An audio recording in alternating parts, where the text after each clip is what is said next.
அஸ்ஸலாமு அலைக்கும். ஒரு மனிதர் தனது வாழ்க்கையில் சேர்த்த மிகப்பெரிய செல்வம் என்ன தெரியுமா?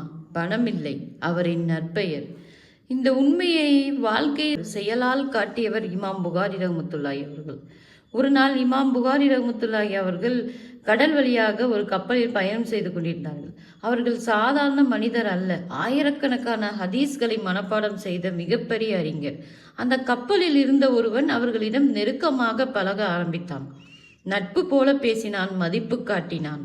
ஒரு நாள் பேசிக்கொண்டிருந்த போது இமாம் புகாரி ரஹ்மத்துல்லாஹி அவர்கள், என்னிடம் 50,000 திர்கம் உள்ளது என்றார்கள். அந்த காலத்தில் 50,000 திர்கம் என்றால் மிகப்பெரிய செல்வம். அந்த மனிதனின் உள்ளத்தில் ஷைத்தான் ஒரு எண்ணத்தை போட்டுவிட்டான், இந்த பணத்தை நான் எப்படியாவது கைப்பற்ற வேண்டும் என்று. அடுத்த நாள் காலை அவன் திடீரென்று கூச்சலிட்டான். என் 50,000 திர்கம் திருடப்பட்டு விட்டது என்று கத்தினான். கப்பலில் இருந்தவர்கள் எல்லோரும் அதிர்ச்சி அடைந்தனர். ஒவ்வொருவரின் பைகளும் சோதனை செய்யப்பட்டது. அவன் மனதில் ஒரு திட்டம், இமாம் புகாரியின் பையில் பணம் கிடைத்தால் அதை என்னுடையது சொல்லிவிடலாம், இமாம் புகாரி ரஹ்மத்துல்லாஹி அவர் திருடர் என்று சொல்லிவிடலாம் என்று எண்ணினான். இமாம் புகாரி ரஹ்மத்துல்லாஹி அவர்களின் பையும் சோதனை செய்யப்பட்டது. ஆனால் ஒரு திர்கம் கூட கிடைக்கவில்லை. அவன் அதிர்ச்சியில் உறைந்து நின்றான்.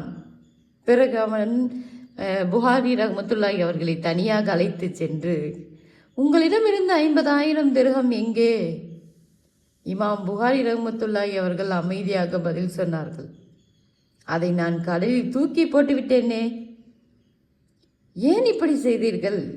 எனக்கு 2 செல்வம் இருக்கிறது, ஒன்று பணம், இன்னொன்று என் நற்பெயர். நான் பணத்தை இழந்தாலும் பரவாயில்லை, ஆனால் மக்கள் என்னை திருடன் என்று சந்தேகித்தால் என் ஹதீஸ் அறிவின் மீது நம்பிக்கை குறைந்துவிடும்.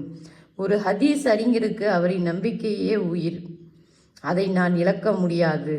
சுபான் அல்லாஹ்.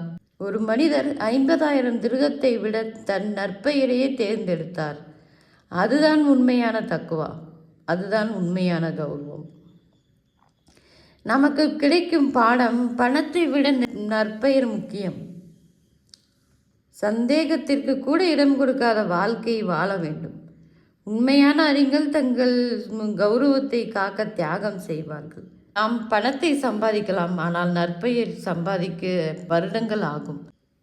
இமாம் புகாரியின் முடிவு உங்களுக்கு பிடிச்சிருந்தா இந்த வீடியோவை லைக் பண்ணுங்கள், ஷேர் பண்ணுங்கள், கமெண்ட் பண்ணுங்கள். அஸ்ஸலாமு அலைக்கும் வரஹ்மத்துல்லாஹி வபரகாத்துஹு.